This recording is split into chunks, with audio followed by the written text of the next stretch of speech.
चूँकि आप देखेंगे 1 अक्टूबर 2024 को चूँकि ये रिपोर्ट आई थी जिसका नाम है rules of law index. Actually ये रूल्स ऑफ लॉ इंडेक्स जो है यानी ये वर्ल्ड जस्टिस प्रोजेक्ट के द्वारा यानी दुनिया की जितने भी कानून व्यवस्था होती है, इस कानून व्यवस्था को देखते हुए रूल्स ऑफ लॉ इंडेक्स जो है जारी किया जाता है। इस रिपोर्ट के माध्यम से बताने की कोशिश की जाती है कि किस देश में चाहे कोई भी लोकतंत्र हो या उस देश में मान लिया जाए लोकतंत्र के अलावा अन्य प्रकार के गवर्नेंस, क्योंकि सरकार जो होती है विभिन्न प्रकार की होती है। तो कहीं डिक्टेटरशिप है, कहीं राजशाही है, कहीं मोनार्की है। तो मायने सी बात है कि दुनिया के जितने भी देश हैं उस सभी देशों में अलग अलग प्रकार के कानून हैं।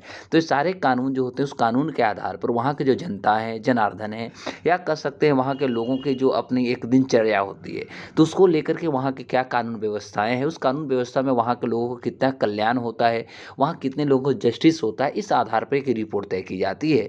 तो आज हम लोग बात करने जा रहे हैं रूल ऑफ लॉ, जो आपको इंडेक्स 2024 आ चुका है। और इस रूल ऑफ लॉ में हम लोग बात करेंगे वर्ल्ड जस्टिस प्रोजेक्ट द्वारा जो एक कानून और व्यवस्था की स्थिति को इस संदर्भ में जो ये रिपोर्ट निकाली जाती है, ये रिपोर्ट है क्या है। वहीं पर आज देखेंगे कि भारत की स्थिति क्या है तथा भारत के जो पड़ोसी राष्ट्र हैं, पड़ोसी राष्ट्रों के बारे में भी आज चर्चा करें। तो नमस्कार, मैं प्रोफेसर सुकुमार दुबे। आज मैं बात करने वाला हूँ रूल ऑफ लॉ इंडेक्स 2024, जो आने वाले सभी एग्जाम के लिए बहुत इंपॉर्टेंट आपको होने जा रहे हैं।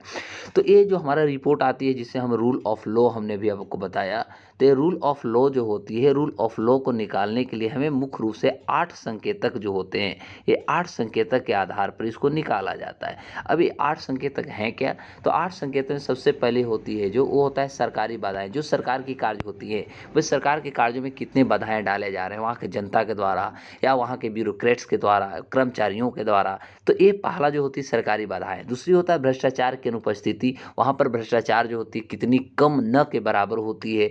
पारदर्शिता शासन प्रणाली, जैसे ट्रांसपेरेंसी की बात होता है।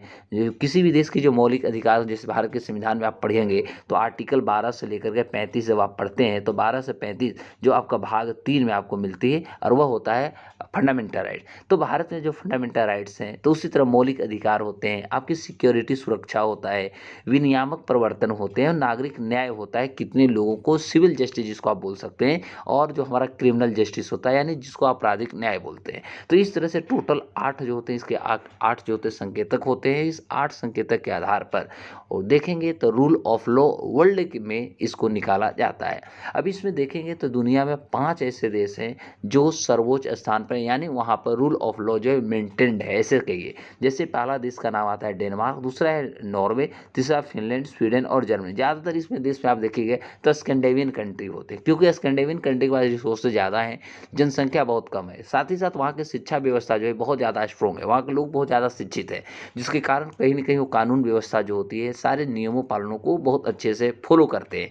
उसके अलावा एक कह सकते हैं कि वहाँ के जो जनसंख्या है, वे जनसंख्या अपने प्रशासन, अपने संसाधन तथा जो इंफ्रास्ट्रक्चर डेवलपमेंट है उससे कहीं ना कहीं वो अपने आप को सेटिस्फाइड हो जाते हैं, जिसके कारण वहाँ की जो स्थितियाँ होती है, चाहे कोई भी इंडेक्स आप देख लीजिएगा, तो वहाँ के इंडेक्स सबसे अच्छे जो होते हैं स्कैंडिनेवियन कंट्री का ही होता है। इस सूचकांक में देखिएगा तो व्यवस्था और सुरक्षा के यदि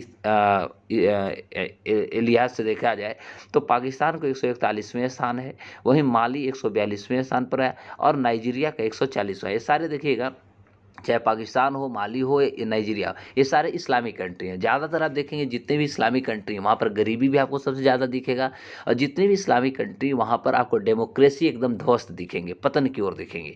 और साथ ही साथ वहाँ की जो गवर्नेंस है, वहाँ चाहे भ्रष्टाचार की बात, अन्य जो चीज़ें की बात करें तो वहाँ पर स्थितियाँ बहुत खराब आपको देखने को अक्सर ये मिलेंगे। भारत की यदि स्थिति की बात किया जाए तो इस सूचकांक में टोटल यदि देखिएगा तो 142 देशों को लाया गया है। 142 देशों में भारत के स्थान जो है वह आप देखेंगे तो भारत के स्थान टोटल जो देखेंगे तो इसमें 79 79वां है।